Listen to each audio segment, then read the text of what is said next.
Alright, hello everyone and welcome back to Kottabos Space Program, where today we have a bit of a special episode. Now, if you'll remember, in the last one, we successfully sent the brave Kerbin up to the northern ice cap to search for and then research a crashed UFO in said ice sheet.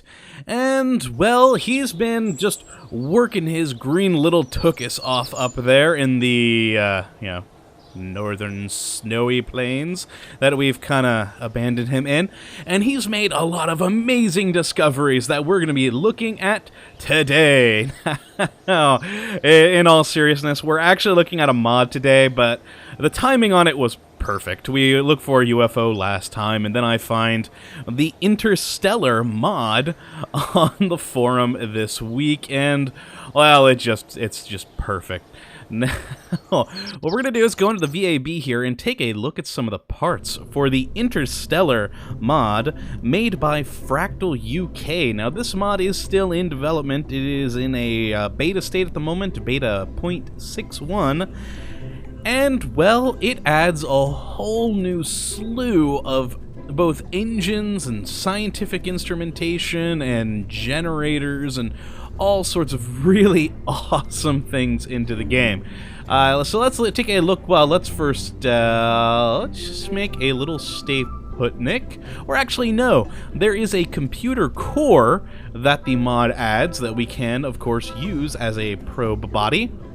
And it's a supercomputing system capable of storing large amounts of scientific data. Now, this is one of the cool things with this mod that I really love, and that is it has a heavy focus on science. Because in this mod, how you use science is you can take it as basically like a currency almost to upgrade your parts on your ships. So, say, for instance, you have a generator, you want it to work better, you can upgrade it with science.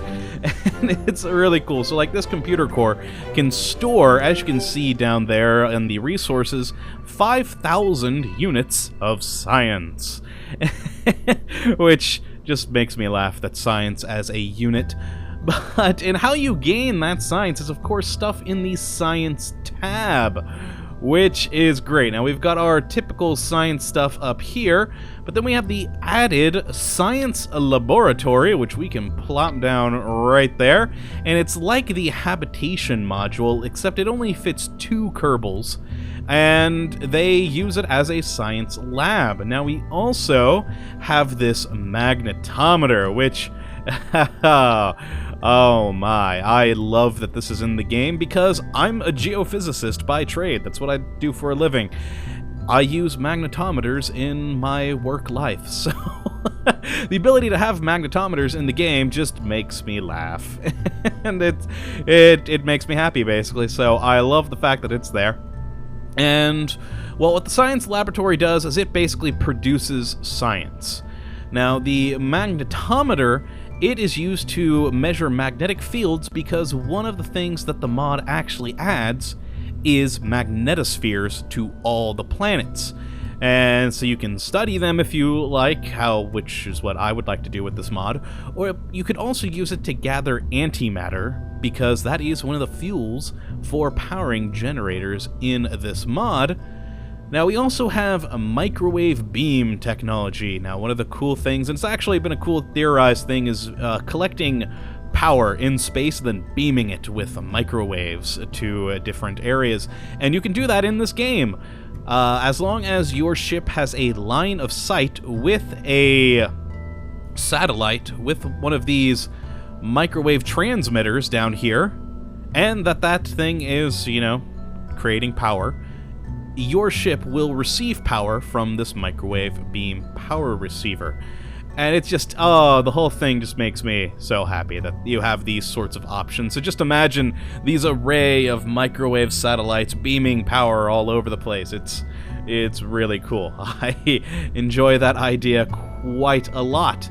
Now, on the subject of power generation, if we go to our utilities tab here, The mod adds, oh, so many things. Now, one is an antimatter collector.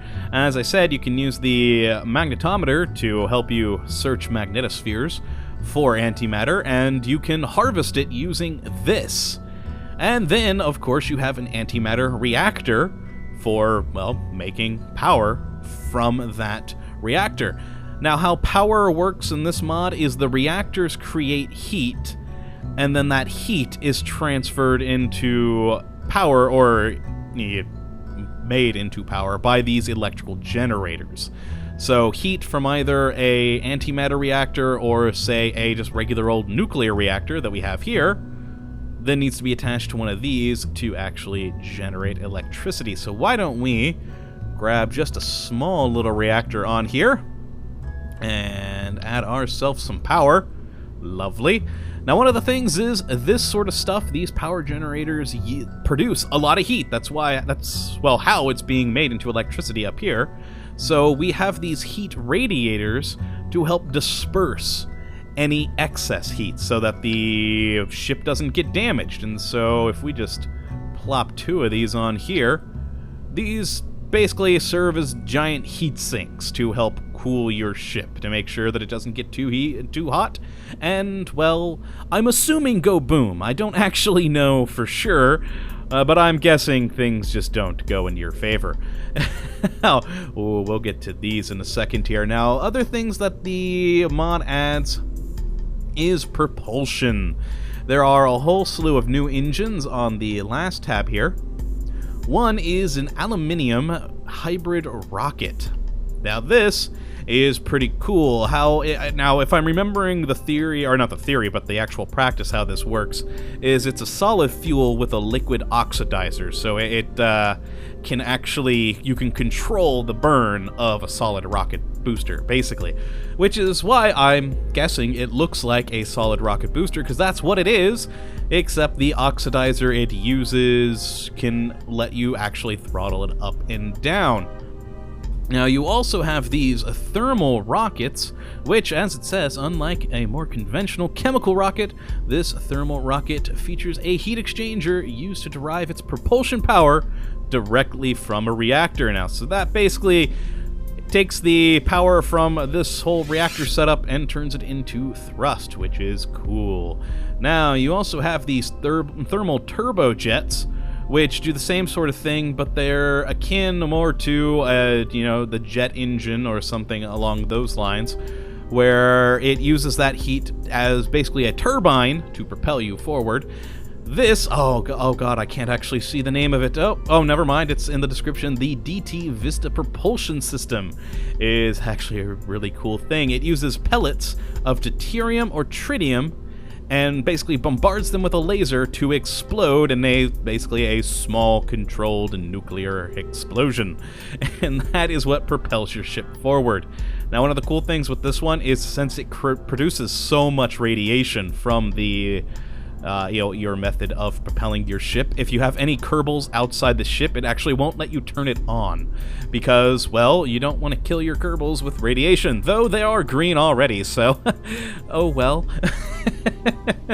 Then you have your various containment devices and fuel containers, lithium tanks, deuterium, tritium tanks, all that sort of stuff. All very, very cool. And perhaps if you guys want to see more, I'll take a look at these more in depth in another episode. But what I really wanted to look at this mod for is, if we head back to utilities, is this. The Alcubierre drive. Now, this thing is wonderful. Essentially, it's a warp drive, but it's a warp drive in Kerbal Space Program that's not overpowered. Now, most of the warp drive mods that I've seen, you hit a button and it basically just warps you to whatever planet or celestial body you're wanting to go to. This actually propels you as, well, essentially warp would. You are moving. and you maintain your speed and all of that sort of stuff. So it's a much more complicated method of doing warp that isn't as overpowered as those other warp mods are. Because like I said, those basically, you click a button and suddenly you're at another planet, essentially. These, you actually have to do work, and they don't just get you exactly where you want to go. But first, before we take a look at that, I actually do want to put this on the launch pad real quick, because I haven't looked at this, oh my god, I'm already forgetting the name, the Science Laboratory. I haven't seen it in action yet, so let's just go to the launch pad to take a look at this thing. And I'm intrigued to see exactly what it all does. So one of the cool things about this mod is from the pictures I saw on the forum post, which of course will be in the description so you can check it out yourself, is, as you kind of saw there when it started up, there's a lot of things that are animated. So if we activate the magnetometer, oh, look at that, it's beautiful. It just goes right out. Let's put out the heat radiators. There we are. Now we are producing plenty of megajoules with our nuclear reactor and all that, so we are good. And we can begin research with our little laboratory here. I just realized I forgot to put crew in here. Not enough crew. Oh, wow. I'm gonna cut here real quick, and I'll be back in a sec once we have a few Kerbals in the laboratory. Okay, we have crew now. We have good old Hurley and Gusman Kerman here, and now that we have people, we can begin research. And there they go. As you can see, they're using power, and we have a science rate. They are producing 0.17 science per day. Now, that isn't a flat rate. It changes depending on where you are, your orbit, what planet you're on, or moon, and everything like that. And so it's variable depending on the atmosphere you are in. Now, we're at the Kerbal Space Center, so presumably we already know a lot about this area, so it's not really producing a whole lot of science. But if we just go into the IVA here and just look at this gorgeous interior that we have for this science laboratory. Hello, my friend. Hello, how are you? Enjoying yourself in here? I'd hope so. Yeah, imagine having a couple of these on a space station. Yeah, it's just so cool. This and the habitation module, I love the interiors. It's just a lot of fun. And hopefully one day, perhaps we could actually move around inside these interiors. That would be pretty cool. But for now, we can't. So back outside. And as you can see, we've got just all sorts of different information here. You can actually transmit the scientific data back to the Kerbal Space Center for it to actually collect that data so that you can use that science to upgrade parts, which is just cool. So we can transmit what little data we have. Now, I haven't actually noticed that before. Oh wow, there's actually external lights that you can see there. That is cool. I didn't know that it had that. That's a nice little touch. And makes me want to have it on a space station even more now. You actually would have some lights. That is wonderful. I love it to death. But yeah, this is the science, basically the science portion of it. Now, ooh, I'm liking all of these. Oh no, antimatter flux. I really do love that this has a magnetometer on it. Though I wish there was some way to record the data, then I could actually take that file and process it in the software that I use at work to actually look at magnetometer data. That would be actually quite fun.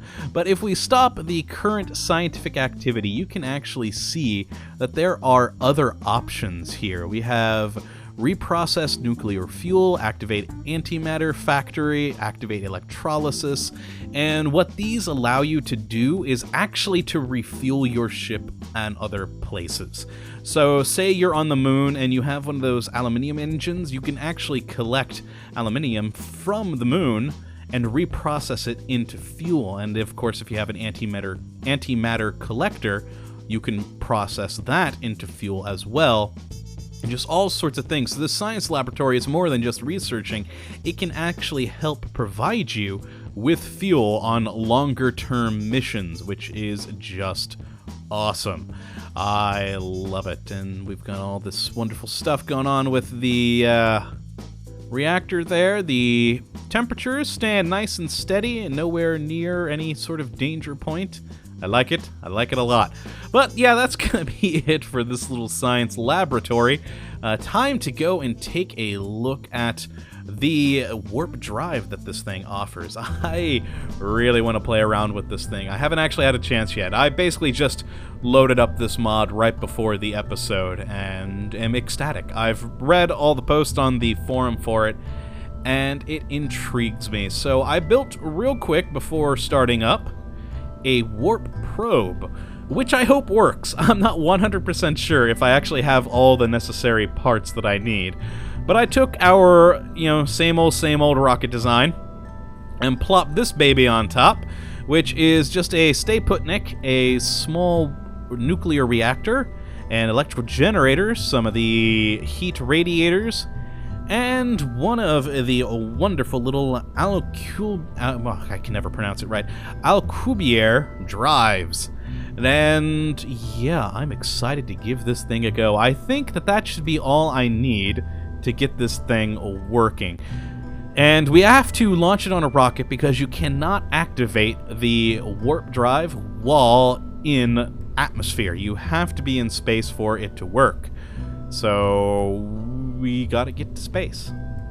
So yeah, let's I think I need that there. Alright, let's save and go to launch and see if we can actually do something with this. I have no idea if we'll be successful. Oh man.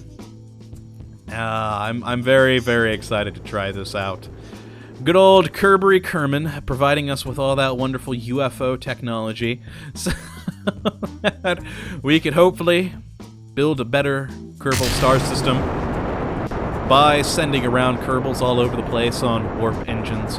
Now, I'm using a probe for right now because I'm just wanting this thing to be basically a test probe.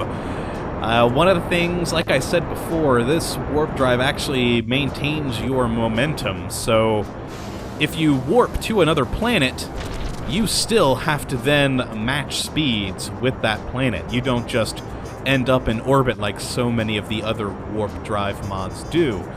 You've actually got to do work. So this one is just going to be for flying by planets and potentially crashing into them, who knows. Yeah, it's definitely not going to be stopping at any planets because it does not have the engines for doing that. Alright, let's drop that stage now. Get ourselves up to the 90 and switch over to our map view so that we can see exactly what our altitude is going to be. Now I'm debating on whether to actually get into an orbit or to just go at it. Now, actually, we are going to have to get into an orbit, I just realized. Because I'm an idiot. Now, one of the things that this mod adds is this exotic matter. And basically, as long as the warp drive has power to it, it will produce that exotic matter. And you need said exotic matter to actually power the warp drive. That is its fuel. So we need to actually get into an orbit to collect fuel. I probably should have just sat on the launch pad for a bit to build up our supply of exotic matter, but I didn't even think about that. But, oh well, we should be fine. We'll just get up into a nice warp and then do some time acceleration. How much fuel do we have on this thing? Oh, plenty. We'll be fine for this. Though, why don't we have an estimated burn? Huh. Oh, well. Okay, it's probably going to take about maybe 40 seconds or so. So, let's time accelerate a bit until we're about 20 seconds away. And we will start burning. That should be good. Let's just angle ourselves down a bit and activate. Oh, actually, that's going to go quicker than I thought. Though, potentially not, because there goes those engines. I forgot about that. So an additional 20 seconds. So yeah, that's roughly about what I was thinking. I was thinking 40. We ended up about 30 seconds. Should be good. Let's just... Ooh, wow, we are building up some waste heat there. Oh, yes, because I do not have the radiators out. That would certainly help. Okay, so let's stop that engine. And open up the radiators so that we can get rid of that waste heat. And as you can see, it's already plummeting down there. So yeah, we do not want that building up to damaging levels. Though, you know what? I'm actually wondering, with how much fuel we have left in this mainsail, if perhaps we could try and get to a planet successfully with the warp drive. I don't know exactly how well that's going to function with the warp drive being there, but you never know. This Alcubierre drive could work in the center. I have no clue whatsoever. But you know what? Let's give it a try. Let's see what we have on the map. What is the nearest stellar body? And, either Eve or Duna. Let's shoot for Duna. We'll set that as target. And, let's see here. Wondering exactly how we should go about doing this. Like I said, I've never actually played with this drive before, so I have no idea what I'm doing. Ooh, okay, so I want to be aiming at Duna, but I don't, because that would crash me into the planet. So let's actually... Oh, I'm hitting the wrong directions. Okay. Let's just spin ourselves around. This may take a moment. Oh, I really need to start putting RCS on things. Oh, good times. Alright. Yes, while we're spinning around, though, I can actually explain to you, or at least attempt to explain to you, how the Alcubierre drive actually is supposed to work, because it is a real theoretical engine. Everything in this game is theoretically possible. We just don't have near the level of technology needed to make it. And it's actually a really cool theory. Basically, the Alcubierre drive works off of the theory of negative mass. And what it is, or how it is supposed to work, if it existed, is that you would have a drive such as this that would contract space in front of it and expand space behind it. And that allows it to get up to its potentially faster than light speeds. Now that, as I said, is the theory, and technically it's supposed to work, but there's debate on if it actually would work, and it's just a whole big thing. But hey, you know what? For a game like this, who cares? It's just fun to have something like this. So let's... Okay, now that I finally seem to have some form of control back, let's angle ourselves. We should actually be good to go to angle this, or fire this off, at least to get clear of Kerbin. So let's just activate the warp drive. Now, I'm sure that there's a key for this, but I honestly have no idea what that key might be. So I'm just going to have to activate it manually. So here we go. Activate warp drive. Oh, yes, I forgot. We have to collect more antimatters. Yes. I am going to do a little time acceleration now. While talking, I just completely forgot that that's what we were going to do. Now, why are those not letting me click off anymore? That's strange. Maybe if I go to the map and back. Okay, this mod seems to have potentially opened up a random glitch. Whoop, no. Is it wanting me to transfer? Am I accidentally trying to transfer something here? No. Huh. Okay, well, yeah, like I said, I'm going to let this time accelerate for a bit so we can build up a bit more exotic matter. So let's just go to the map view and accelerate.